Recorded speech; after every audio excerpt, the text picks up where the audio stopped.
So आज चाहिँ जसरी नै ढिँडो र साग खाने भनेपछि चाहिँ हामीले चाहिँ सुरुमा अचारको लागि मैले चाहिँ टमाटर रेडी बनाएँ, तेलमा फ्राई गरेर टमाटरको बोक्रा पाकिसकेपछि चाहिँ मैले चाहिँ त्यसलाई अचार पिसेँ।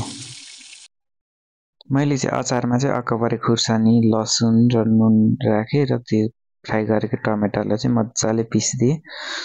अनि अर्कातिर मैले चाहिँ सागलाई चाहिँ मजाले धोएर राखिसकेको थिएँ। मेरो अचार चाहिँ एकछिनमै रेडी भइहाल्यो। अनि मैले धोइ गरी राखेको सागलाई चाहिँ तातो तेलमा फ्राई गर्न थालेँ। अनि साग चाहिँ एकदमै धेरै नै थियो आज। गाउँबाट दिदीले पठाइदिनु भएको साग कति राम्रो छ है साग चाहिँ। आजभोलिको साग एकदम मिठो पनि हुन्छ। त्यसको लागि मैले चाहिँ साग चाहिँ मजाले फ्राई गर्न थालेँ। अनि साग हालिसकेपछि मैले एकैछिन चलाएँ। सागलाई चाहिँ एकैछिन यसो उल्टाइ के पारिदिएको थिएँ। साग एकैछिनमा गलिहाल्यो नि। साग गलेर मजाले पानी आयो। त्यसपछि मैले चाहिँ अब एकैछिन चलाएँ। त्यसमा चाहिँ नुन राखिदिनु पर्यो भने हाल्न थालेँ। नुन धेर भयो कि क्या हो, ठिक हुन्छ यति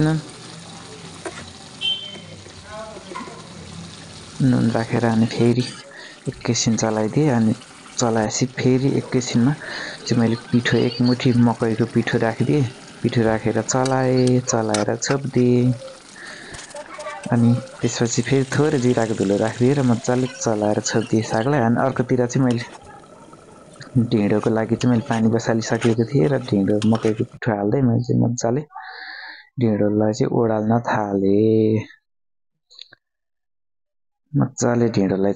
थालेँ।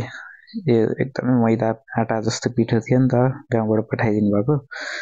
त्यही भएर त्यो गिल्टा बस्ने चान्सेस हुन्छ भनेर मैले चाहिँ एकदमै धेरै ओडाल्न थालेँ। अनि अर्कोतिर मेरो साग पनि पाक्दैछ। अनि यता ढिँडो चाहिँ चलाउँदैछु। एकदमै तातोले हात निक्ला जस्तो भइराखेको छ।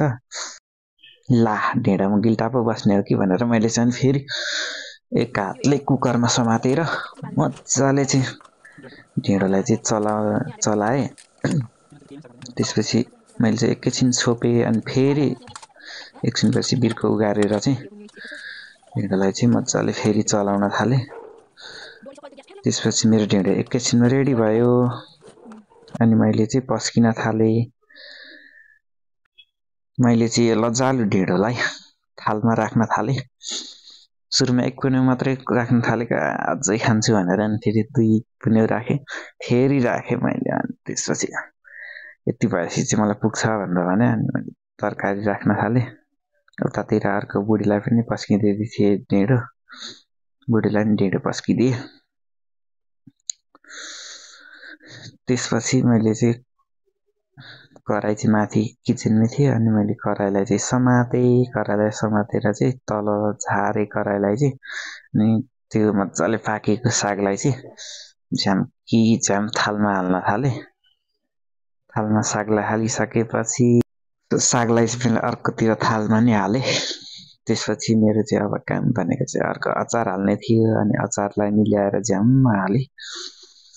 यो अचार चाहिँ एकदमै पिरो जस्तो देखिन्थ्यो। 3टा अकबरे खुर्सानी हालिदिएको थिएँ। फाइनल्ली मेरो चाहिँ साग र ढिँडो चाहिँ रेडी भयो। हेर्नुहोस् है, साग ढिँडो रेडी भइसक्यो।